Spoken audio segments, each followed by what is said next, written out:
Hello friends, डिस्प्लेन में आपका स्वागत है। रूसी विक्ट्री डे परेड के चीफ गेस्ट होंगे जिनपिंग। चीन के करीब जा रहे पुतिन, भारत की टेंशन क्यों बढ़नी तय। रूसी राष्ट्रपति व्लादिमीर पुतिन ने विक्ट्री डे परेड में चीनी राष्ट्रपति शी जिनपिंग को बतौर मुख्य अतिथि आमंत्रित किया है और इसके बाद घमासान तेज है। इसे रूस और चीन के बीच मजबूत होते संबंधों के सबूत के तौर पर देखा जा रहा है। हालांकि रूस और चीन की इस नज़दीकी से भारत की टेंशन फ्रेंड्स बढ़ सकती है। यह बहुत बड़ा अपडेट है। रूस के विक्ट्री डे परेड में चीनी राष्ट्रपति शी जिनपिंग बतौर मुख्य अतिथि शामिल होंगे। यह परेड हर साल 9 मई को मॉस्को में आयोजित की जाती है। इस दौरान रूस अपनी सैन्य शक्ति का प्रदर्शन करता है। दोस्तों, ऐसे में चीनी राष्ट्रपति शी जिनपिंग के मुख्य अतिथि के तौर पर बुलाने को दोनों देशों के बीच संबंधों में आई मजबूती के रूप में कहीं ना कहीं देखा जा सकता है।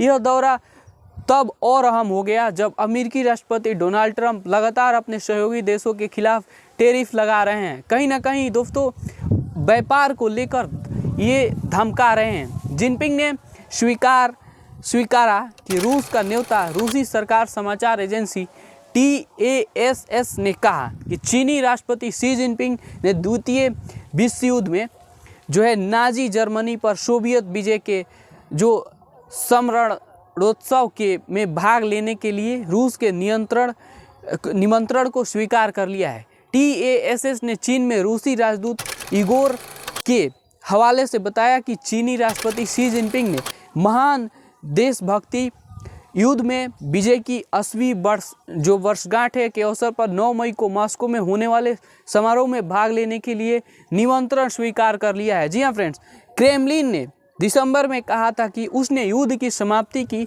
80वीं वर्षगांठ पर भाग लेने के लिए कई देशों को आमंत्रित किया है, जिसे रूसी महान देशभक्ति युद्ध कहते हैं।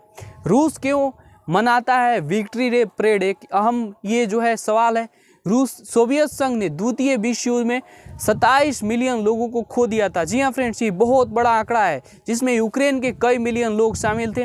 लेकिन अंततः नाजी सेनाओं को बर्लिन वापस धकेल दिया, जहां एडोल्फ हिटलर ने आत्महत्या कर ली और 1945 में रेस्टॉन्ग पर लाल सोवियत विजय बैनर फहराया गया। नाजी जर्मनी का बिना शर्त आत्मसमर्पण 8 मई 1945 को हुआ, जिसे फ्रांस, ब्रिटेन और संयुक्त राज्य अमेरिका द्वारा यूरोप में विजय दिवस के रूप में भी चिन्हित किया गया। मॉस्को में यह पहले से ही 9 मई था, जो सोवियत संघ का विजय दिवस बन गया, जिसे रूसियों ने 1941 से 1945 का महान देशभक्तिपूर्ण युद्ध कहा। चीन के करीब जा रहा रूस। पिछले एक दशक में रूस और चीन की दोस्ती अप्रत्याशित रूप से मजबूत हुई है। जी हाँ फ्रेंड, दोनों देशों ने अमेरिका के खिलाफ मजबूत व्यापारिक, कूटनीतिक और रक्षा जैसे मुद्दों पर संबंधों को और विकसित और मजबूत किया है। चीन और रूस एक साथ सैन्य अभ्यास कर रहे हैं। इसके अलावा चीन वर्तमान में रूसी तेल का सबसे बड़ा आयातक बना हुआ है। दोनों देशों ने गैस पाइपलाइन के जरिए भी आपसी व्यापार को बढ़ाया है। इसके अलावा अंतर्राष्ट्रीय मंचों पर भी चीन और रूस एक दूसरे का साथ दे रहे हैं। भारत की बढ़ेगी टेंशन। रूस और चीन के बीच बढ़ते संबंधों से भारत को कहीं ना कहीं कुछ परेशानी हो सकती है। भारत का चीन के साथ गंभीर सीमा विवाद है, ये आपको पता होगा और सभी लोगों को पता है। दोनों देश एक युद्ध भी लड़ चुके हैं। चीन ने भारत के एक बड़े भूभाग पर अवैध कब्जा कर लिया है, अभी भी किया हुआ है, और पाकिस्तान के साथ मिलकर लगातार चालें चल रहा है।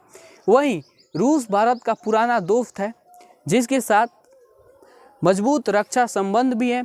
ऐसे में अगर चीन और रूस ज़्यादा करीब आते हैं तो रक्षा क्षेत्र में भारत की टेंशन बढ़ सकती है। यही कारण है कि भारत अपनी रक्षा खरीद में विविधता ला रहा है और पश्चिमी देशों के साथ भी संबंधों को मजबूत कर रहा है। यही कुछ कारण है कि विक्ट्री डे परेड होता है, और कुछ ऐसे ही मुद्दे हैं जिसको देखने के लिए आप हमारे साथ जुड़ सकते हैं। डिफेंस न्यूज़, इंटरनेशनल रिलेशन और जियो पॉलिटिक्स में अगर आपकी दिलचस्पी है फ्रेंड्स, तो अभी जुड़िए हमारे साथ और देखते रहिए डिस्प्लेन।